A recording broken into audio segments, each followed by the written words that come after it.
Yung mga tropa, anong meron?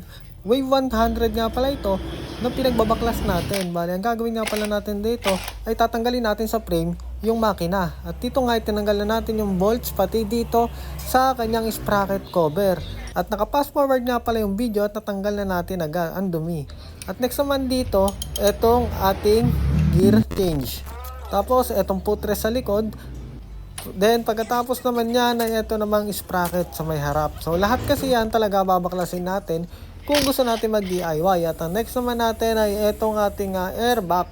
Yan, airbox. Tapos itong ating carb. So manifold na ako nagbaklas agad para mas madali siyang matanggal. Ano, next natin itong pipe.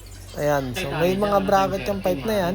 At ito naman ay 13 kaya hindi magsukat-sukat itong aking isang gamit. At next naman natin ay pinukpok natin etong pipe niya dahil ang tagal na nga pala netong nakatambak. Next naman natin ay eto ng kanyang engine. Yan. So, tinanggal lang natin tong dalawang bolts. Dalawang bolts lang yung Wave 100 kaya madali lang din siya. At kailangan nga pala may katulong kayo. Kung malakas kayo, kahit mag-isa lang kayo, no? Mahirap din kasi siya dahil nga sa dalawang bolts na yon, ano? And then next natin, make sure na tanggal yung mga harness natin. Kung tatanggalin natin to, ayan, no? Tanggal yung harness. Eh, yan, yung mga sakit-sakit na yan. Papakita ko nga pala yan. Isa, dalawa, tatlo. Yan, tatlo ko sa apat. Ayan, tapos ito yung engine breather niya.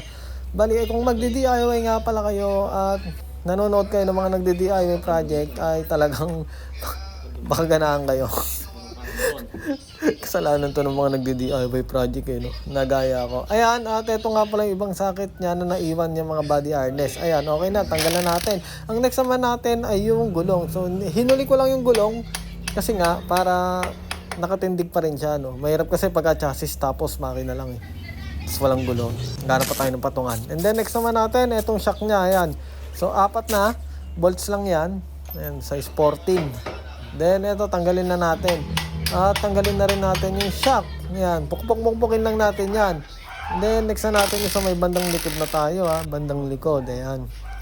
So, dito naman sa may bandang likod, tanggalin natin yung mga nut na nakikita natin. Pati itong sa may sprocket flange, brake flange, brake panel, ayan. Tapos, siyempre, basta lahat ng mga bolts na nakikita nyo, tulad neto, ayan. So, nuts. Tapos, sa mga magtatanggal naman ng kanilang preno, meron lock yan sa dulo. Lock lang yan ganyan lang. Tapos pupukpukin nyo na lang. So basic na rin yan. Hindi na mahirap yan. Ano nga lang yung ginamit ko dyan Ang tawag dyan? Plais. Long nose. Ayan, natanggal na siya And then, ang next naman natin, syempre, itong bracket ng kanyang brake panel. Ayan, tanggalin na rin natin yan. So madali lang kasi naka-impact naman ako Then, pukpok dito. Ayan, katunayan na matagal na nga pala siya talaga naka-stock. Ang hirap na talaga niyang tanggalin dahil malamang sa malamang ay nanuot na yung mga kalawang doon sa may bearing sa may loob. At ang ingay nga pala nung labas ko dahil mayroong mga naka-open pipe ata dito. Bawal na yun Ayan, eto na yung lahat. Tapos, ang next na natin tanggalin ay yung kanyang shock. Ayan, so pagtanggal naman natin ang shock niya, madali lang, syempre, naka-impact lang tayo Bolts na naman yan. Yan, bolts and nuts. Yan. Tapos tanggalin na rin natin itong kanyang kadena. Lilinisin na rin natin yan. Marami na may mga kalakalawang na. Pero okay lang yan. Then, ang next natin ay ito, ayaw pang ma-shoot agad. Ayan, shock na, tanggalin na, hugot. Yan. So may shock naman, talagang ganyan lang chassis tapos swing arm lang. Ang kabilaan, syempre, tanggalin natin. Kailangan natin yan. At pagkatapos naman, netong shock natin, ito namang swing arm yung in-next natin So, ito na yung ginawa kong step by step para ito kasi sa tingin kong madali, Tanggalin lang natin tong yung kanyang shafting yan. Pivot shafting ata to.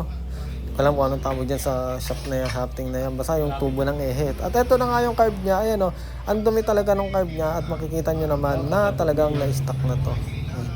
Talagang ang target natin ay maibalik siya. At ito naman yung susian. Kung gusto nyo mas mapadali dito, tanggalin nyo yung inyong T-post. Pero ako ang ginawa ko, sinungkit ko na lang. Yan. Kaya namang sungkitin. Basta maganda pa yung dulo ng tornilyo nyo. Nung pamihit nyo. Yan. Ganyan lang kasi tinatamad pa ako So ako na i-repack po ngayon na to. T-post na to. Maganda pa naman. Kita na rin dyan. Ayan. So yun yung mga pyesa pagka mag-rebuild kayo ng motor. Yan, nandiyan yung makina, gulong, chassis, harness, yung mga bolts and nuts. Nakalagay yan, shock, footrest, tambutyo, ayun, rear footrest, brake panel, sprocket flange sprocket, then yung ating sprocket cover